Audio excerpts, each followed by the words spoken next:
ಈ ಪ್ರೊಸೀಜರ್ ಲೆಕ್ಕಕ್ಕೆ ಬಂದ್ರೆ ನಮ್ಮ ಸರ್ಕಾರ ಯಾವುದೇ ಸ್ಟೇಟ್ಮೆಂಟ್ ಮಾಡಲಿ ಅಥವಾ ಯಾವುದೇ ರೀತಿಯಾಗಿರ್ತಕ್ಕಂಥ ರೆಸಲ್ಯೂಷನ್ ತರಲಿ, ಅದನ್ನ ನಿಮ್ಮ ಪರವಾನಗಿ ತಗೊಂಡು ನಾವು ಮಾಡಬೇಕಾಗಿಲ್ಲ.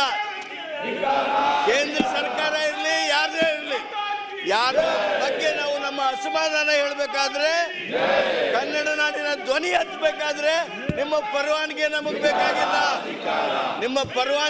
ಬೇಕಾಗಿಲ್ಲ.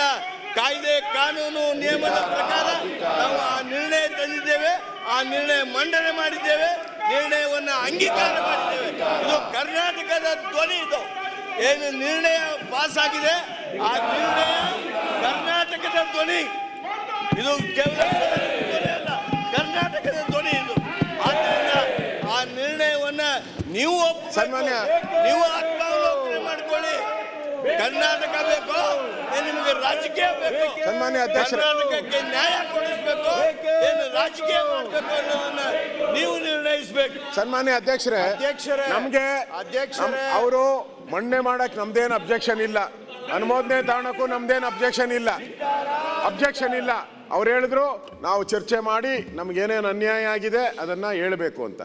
ಗ್ರಾಮ ಪಂಚಾಯಿತಿ ಇದೆ, ಗ್ರಾಮ ಪಂಚಾಯಿತಿಯಲ್ಲಿ ಹೇಳ್ಬೋದು, ಜಿಲ್ಲಾ ಪಂಚಾಯಿತಿ ಇದೆ, ವಿಧಾನಸಭೆ ಇದೆ, ಲೋಕಸಭೆ ಇದೆ. ನೀವು ಲೋಕಸಭೆಯಲ್ಲಿ ಮಾತಾಡ್ಬೋದಾಯ್ತಲ್ಲ. ನಿಮಿಷ ಎಲ್ಲ ಎಂಪಿಗಳು ಏನ್ ಮಾಡ್ತಾ ಇದಾರೆ ಅಲ್ಲಿ? ಕಳೆಕಾಯಿ ತಿಂತಾರೆ ಎಂಪಿಗಳೆಲ್ಲ. ಎಂಪಿಗಳು ಹೋಗಿ ಅಲ್ಲಿ ಮಾತಾಡ್ಬೋದಾಯ್ತಲ್ಲ. ಏನ್ ಕಿರೋದು ಲೋಕಸಭೆ? ಏನ್ ಕಿರೋದಾಗಾರೆ ಲೋಕಸಭೆ ಏನ್ ಕಿರ್ಬೇಕು? ಲೋಕಸಭೆಯಲ್ಲಿ ಚರ್ಚೆ ಮಾಡಬಹುದು, ರಾಜ್ಯಸಭೆಯಲ್ಲಿ ಚರ್ಚೆ ಮಾಡಬಹುದು. ಅಲ್ಲಿ ಚರ್ಚೆ ಮಾಡಲಿಲ್ಲ, ಅವಕಾಶ ಕೊಟ್ಟಾಗ ಕರ್ನಾಟಕ ಎಂಪಿಗಳು ಚರ್ಚೆ ಮಾಡಲಿಲ್ಲ ಅಂತ ಹೇಳ್ತಾರೆ ಇವರು. ಲೋಕಸಭೆ ಒಂದಿನ ನಡ್ಸಕ್ಕೂ ಬಿಡ್ಲಿಲ್ಲ. ಲೋಕಸಭೆಯಲ್ಲಿ ಮಾತಾಡಕ್ಕೆ ಧೈರ್ಯ ಚರ್ಚೆ ಮಾಡಲಿಲ್ಲ ಅಂತ ಹೇಳುದು ಅದು ದಮ್ಮ ಹೇಳ್ತಾರಲ್ಲ. ಲೋಕಸಭೆಯಲ್ಲಿ ಮಾತಾಡಕ್ಕೆ ಧೈರ್ಯ ಇಲ್ಲ, ದಮ್ಮಿಲ್ಲ ಅವರಿಗೆ. ಇಲ್ಲಿ ಬಂದ್ಬಿಟ್ಟು ವಿಧಾನಸಭೆಯಲ್ಲಿ ಮಾತಾಡ್ತಾರೆ. ಎಲ್ಲಿ ಮಾತಾಡ್ಬೇಕು ಬಾಯಿ ಮುಚ್ಕೊಂಡಿದ್ದಾರೆ, ಬಾಯಿ ಮುಚ್ಕೊಂಡಿದ್ದಾರೆ. ಎಲ್ಲಿ ಮಾತಾಡ್ಬಾರ್ದು ಅಲ್ಲಿ ಮಾತಾಡ್ತಾರೆ.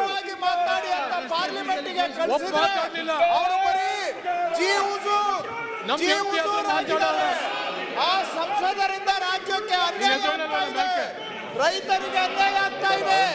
ಇವತ್ತು ರೈತರಿಗೆ ಕೆಲಸ ಮಾಡ್ತಾ ಇದ್ದಾರೆ. ರೈತರು ಎಂಎಸ್ಪಿ ಕಾನೂನು ಮಾಡಿ ಅಂತ ಕೇಳಿದ್ರೆ ಬೀದಿಯಲ್ಲಿ ಗುಂಡಿ ಕಟ್ತಾ ಇದ್ದಾರೆ. ರೈತರಿಗೆ ಎಂಎಸ್ಪಿ ಕಾನೂನು ಮಾಡಿ ಕೊಡಬೇಕು ಅನ್ನೋದು ನಮ್ಮ ರಾಜ್ಯದ ರೈತರ ಪರವಾಗಿ ನಾವು ಬಿಟ್ಟಿರ್ತಕ್ಕಂತ ಬೇಡಿಕೆ. ಇವರು ಆಯ್ತು ಪ್ರೊಸೀಜರ್ ಮಾತಾಡ್ತಾರೆ, ಗೃಹತ್ಯೆ ಕಾನೂನು ಅದು ಇದು ಎಲ್ಲ ಮಾಡುವಾಗ ಯಾವ ಪ್ರೊಸೀಜರ್ ಇವರು ಪಾಲನೆ ಮಾಡಿದ್ರು ಆವತ್ತು ಎಲ್ಲ ಬಿಲ್ಲನ್ನೇ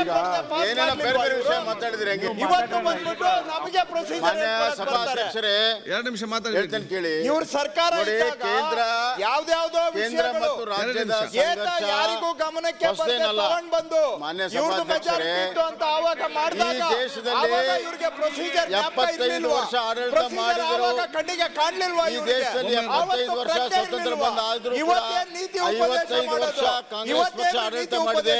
ನೀವು ಕೇವಲ 20% ಇಟ್ಟಿದ್ರು. ನೀವೇ ದಾರಿ ಸುಮಾರು 30 ವರ್ಷ. ನಿಮಗೊಬ್ಬರಿಗೆ ನೀತಿ ಪಾಠ ಮಾಡೋದು ಬರೋದು, ಪ್ರಜ್ಞೆ ಇಟ್ಕೊಂಡು ನೀತಿ ಪಾಠ ಮಾಡಿ ಬೊಮ್ಮಾಯಿರನ್ನ ಹೇಳ್ತಾರಂತೆ. ಬೈರೇಗೌಡ ಬೊಮ್ಮಾಯಿರನ್ನ ಹೇಳ್ತಾರಂತೆ, ಮಾತಾಡಿ. ಮಾನ್ಯ ಅಲ್ಲ, ಒಂದು ನಿಮಿಷ. ಕೇಂದ್ರ ಮತ್ತು ರಾಜ್ಯದ ವಿಚಾರದಲ್ಲಿ ಅದರ ಸಂಬಂಧಗಳ ಬಗ್ಗೆ, ಅಧಿಕಾರದ ಬಗ್ಗೆ, ತೆರಿಗೆ ಹಂಚಿಕೆ ಬಗ್ಗೆ ಸ್ವತಂತ್ರ ಬಂದಾಗಿಂದೂ ಕೂಡ ಚರ್ಚೆಯಲ್ಲಿದೆ. ಇದೇನು ಮೊದಲನೇ ಸತಿ ಅಲ್ಲ. ಇವತ್ತು 75 ವರ್ಷ ಆಡಳಿತದಲ್ಲಿ ಕಾಂಗ್ರೆಸ್ ಅಥವಾ ಕಾಂಗ್ರೆಸ್ ನೇತೃತ್ವದ ಬೆಂಬಲಿತ ಸರ್ಕಾರಗಳು 55 ವರ್ಷ ಕೇಂದ್ರದಲ್ಲಿ ಆಡಳಿತ ಮಾಡಿದೆ. ಸ್ವತಂತ್ರ ಬಂದು ಬಹಳ ವರ್ಷ ಡೆವಲ್ಯೂಷನ್ ಆಫ್ ಫಂಡ್ ಕೇವಲ 20% ಇಟ್ಟಿದ್ರು. ಅದನ್ನು 30% ಮಾಡೋದಕ್ಕೆ 3 ದಶಕಗಳ ಕಾಲ ಎಲ್ಲ ರಾಜ್ಯಗಳು ಹೋರಾಟ ಮಾಡಬೇಕಾಯ್ತು. 25 30ರಿಂದ 40 ಆಗಬೇಕನ್ನುವಂಥ ಬೇಡಿಕೆ UPA ಸರ್ಕಾರದಲ್ಲಿ ಸತತವಾಗಿ 10 ವರ್ಷ. ಮಾತಾಡಕ್ಕೆ ಬೇಡಿ ನೋಡಿ.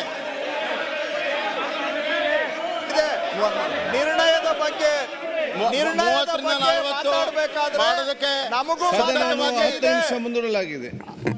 ನೋಡಿ ನಾವು ಹೇಳಕ್ಕೆ ನ್ಯೂಸ್ ಫಸ್ಟ್ ನಿರ್ಭೀತಿಯಿಂದ ನಿಮ್ಮ ಪರವಾಗಿ.